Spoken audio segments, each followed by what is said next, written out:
it's always difficult to sort of come up here after someone else's story, especially when it's a complex and mind-expanding story like that. I think actually the flame is a mind-expanding event. I went to another mind-expanding event this weekend. It was up at Kurama Wesak. It was like I began to understand the concept of a mass or a rave or a big football game.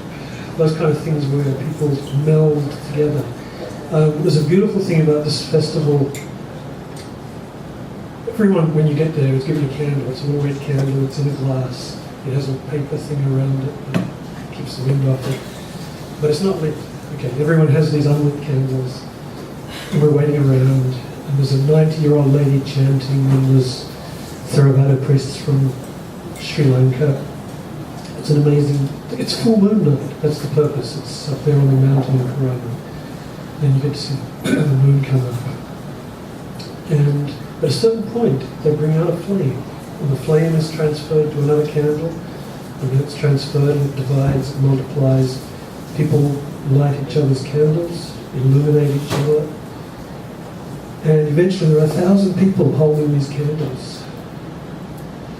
And there's a point where I was going to ask everyone here to get your candle and raise your candles, but there's not that many candles left here. So you just have to imagine this. At a point where everyone's holding a candle here and they just lift these candles up and they just float into the air. And it's like a kampai to the flame. Okay? Well, that's how it seemed to me at the time.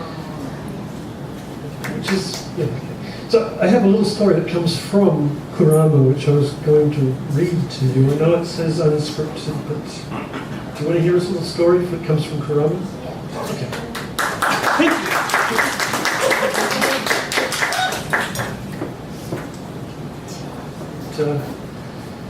It sounds like this.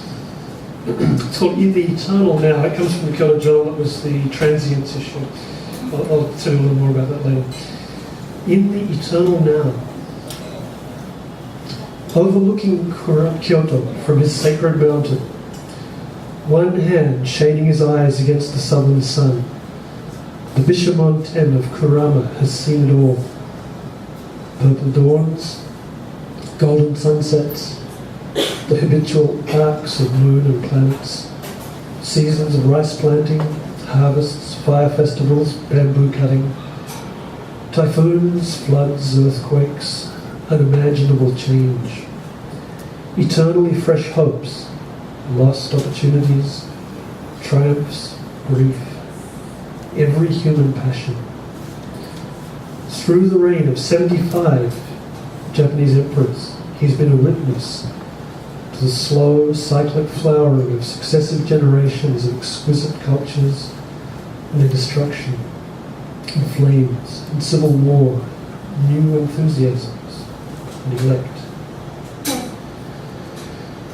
One of the 4 heavenly kings who protect the universe from evil, this Buddhist guardian figure was seen in a vision by the priest Gante, who founded the Kurama temple in 770, was carved by an unknown sculptor in the flamboyant, Chinese-derived style of that era.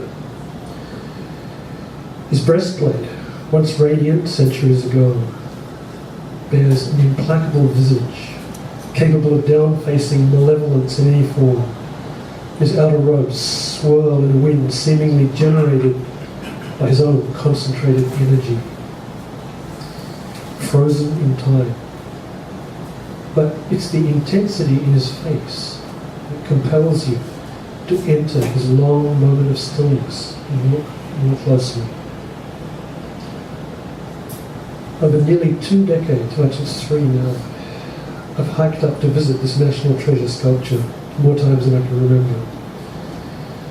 At first I only saw a stylized theatricality, strikingly manifested in a companion trio of dynamic celestial warriors. And this is where it comes from.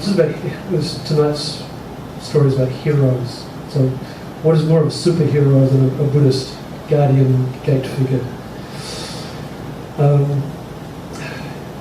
Okay, These guys are preoccupied in crushing, squirming demons underfoot. But there was something else, an element I couldn't quite identify. I was drawn back again and again. One day, without thinking, I tried to mould my own face to mirror the Bishamonten's absorbed expression, and couldn't do it. None of the parts matched.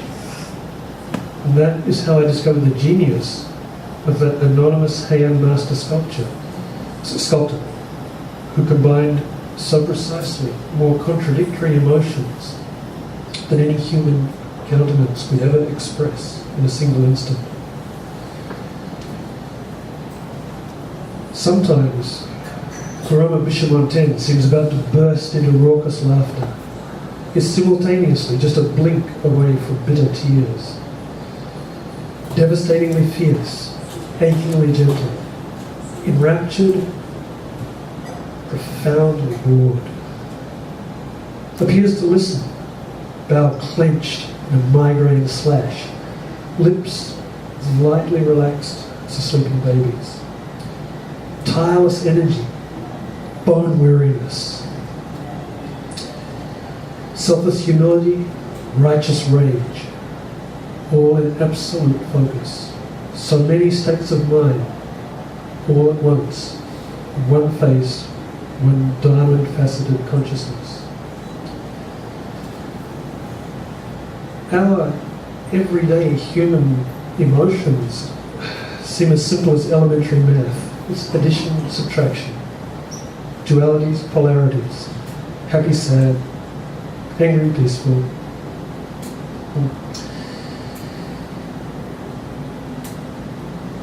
But somehow that 8th century sculptor of the Bishamonten perceived a sophistication of mind that could accommodate multiple realities without contradiction, and finesse that vastness into one simply carved block of wood.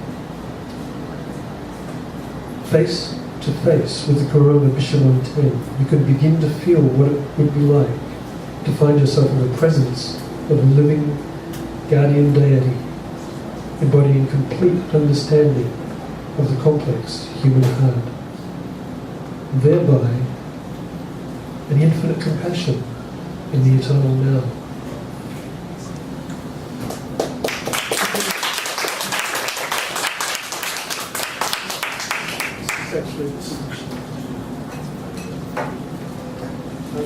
Okay, now the infomercial.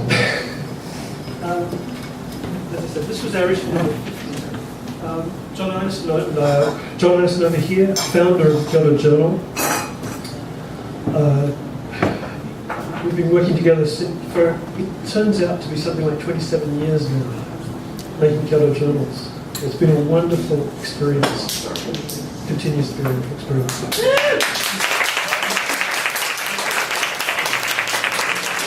This is what our very first issue was like. This was 1986. Wow. It's a little bit scrappy. It was hand pasted together. It's got the epic of tea. It was a great issue. We made it to number 50, and we didn't want to be sort of too hubristic about this. We thought transience is a good theme for a 50th issue. And that was quite a beautiful issue. A lot about Kyoto. Mark Keane has some pieces of this.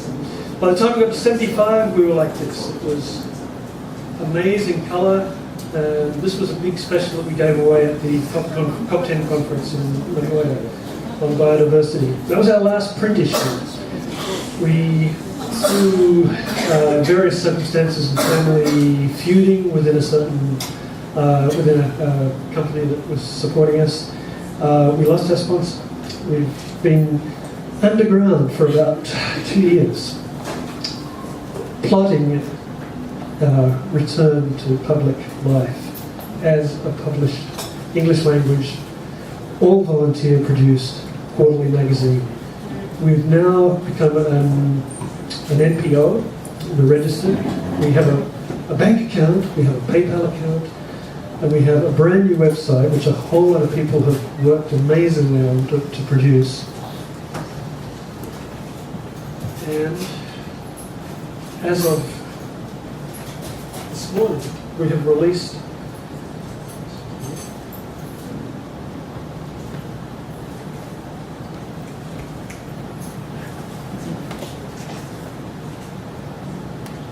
We've been waiting for this for a long time, just a few minutes. The latest Kyoto Journal I present to you, issue number 77, all digital. Okay.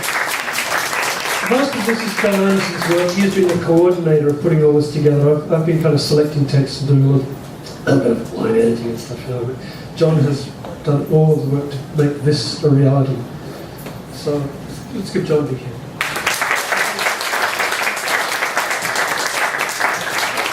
John, by the way, echoing the first story tonight, when John first came to Kyoto, he survived by selling maps of Kyoto to other newly arrived gaijin, or maps, the underground map of Kyoto. So, basically, that's it. We produced a new magazine. We're back in business. We have taken quite a lot of, let's say, 2 years of time and effort to get to this point. What we really need now is for people to read this magazine and tell us how great it is. And we really wish that some people would subscribe and help support us to keep this magazine evolving, because this is not the final Kyoto Journal. We see it as developing a lot with multimedia. We've got people even now helping us to take it much, much further. So, yoroshiku onegaishimasu. Please, if you want to learn more about this issue, this is number 77. I have flyers here. Please pick them up on the way out. They'll be on the over by the cheesecake, which is the best place for the Kyoto Journal. Thank you very much for listening to this extended infomercial. Charles, thank you very, very much for the time and putting this place together, people together to happen. Again, raise your candles and kanpai to the flame. Hey!